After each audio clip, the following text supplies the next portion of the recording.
Hey there, Boot Zone here. I noticed my dishwasher wasn't cleaning the cutlery as well as it usually does. And I think the thing to do is to have a look in here.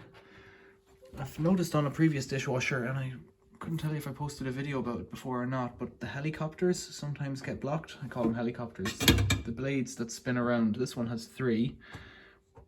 And they have these little holes in them. And if they get blocked, that one's okay. If they get blocked, you see a slit there, they don't spin as fast and they don't wash as well. I've found one before with broken glass in it and had to take it apart and all that. And this one here looks okay.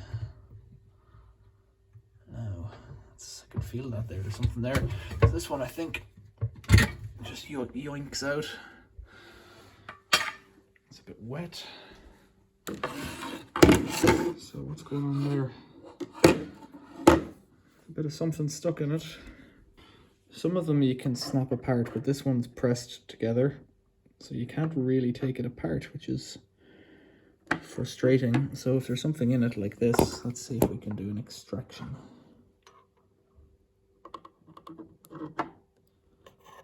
It's something. There's probably more of whatever it is in there.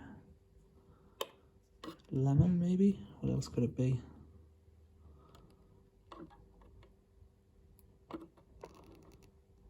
Yeah, that might be all of it. It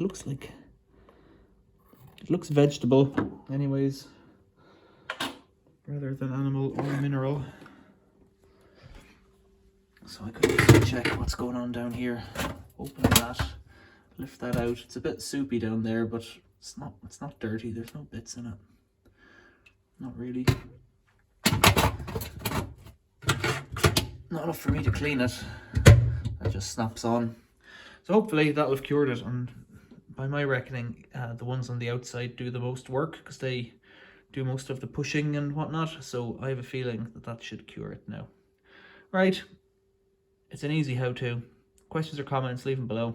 Thanks for watching. See you later.